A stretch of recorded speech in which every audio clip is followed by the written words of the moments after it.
Hey everyone, it's Mark from simplifyinglife.com.au on a good old Friday. I'm feeling very casual.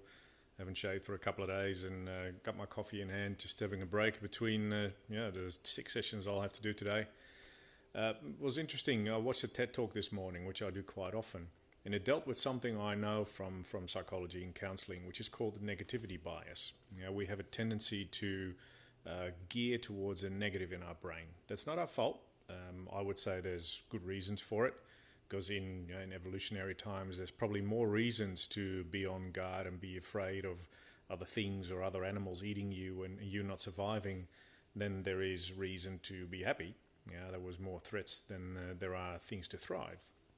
But it still seems to stick with us even nowadays. So imagine, for instance, you get a good grade at uni or at school, or you get a promotion, or you get a new car, or something happy happens to you, and then obviously feel the high. That's kind of normal, and then that high fairly quickly tapers off. You go back to normal.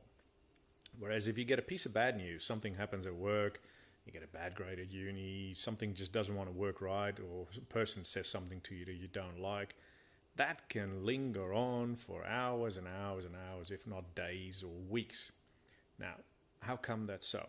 Well, our brains seem to be wired that way. So the negativity bias tells us, and there's lots of social science that sort of not necessarily proves it, but seems to go in that direction, that we are more prone to hang in a what they call loss frame. So if we felt a loss, then it's harder for us, for our brains, to come back up out of those depths than it is to experience gains, gain frames for very long. So we tend to stick around in the bottom bits longer than we stick up in the top bits.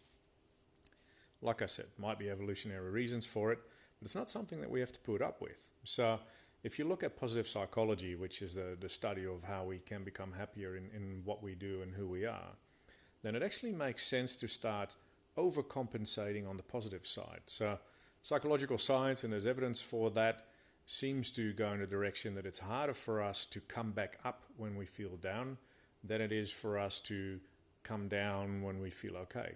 So to make the switch between feeling good and feeling bad when we're feeling good, that's easy. It's easy to switch from feeling good to feeling bad. But when we are already feeling bad for whatever reason, it's really hard to come back up. Now, that being a tendency of our brain, what can you do? Well, positive psychology says, and there's lots of spiritual practices that say that as well, practice positivity. It doesn't mean that you have to become a Pollyanna. It doesn't have to mean that you have to forget all the worries in the world, but try and train your brain as much as possible to see the good in life. If you go through a crappy event, it's really hard to see the good in that, so don't try that one. But there are plenty of other opportunities where you can take some time and actually train your brain to see the good.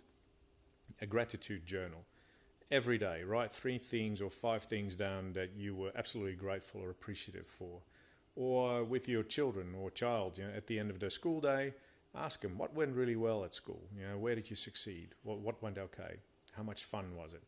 Or with yourself, sit down and do some journaling about what aspects of life are really good, where things are going well for you. If you do something at work that works well, praise yourself for it. Give yourself a compliment.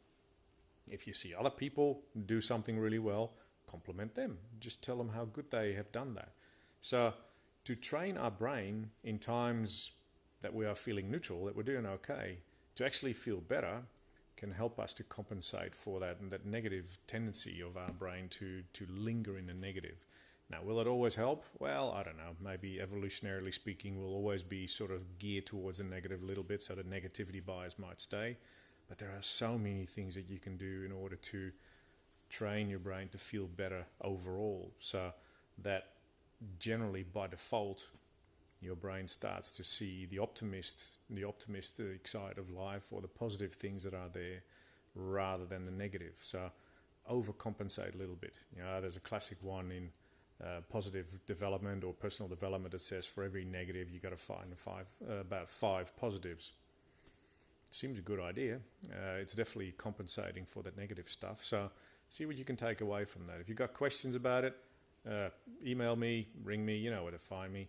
But keep in mind, we're wired for the negative, unfortunately, has good evolutionary reasons, And we can do something about that in the sense that we can train our brain to become more optimistic by default, which will only work to your benefit. Enjoy your weekend. Speak soon.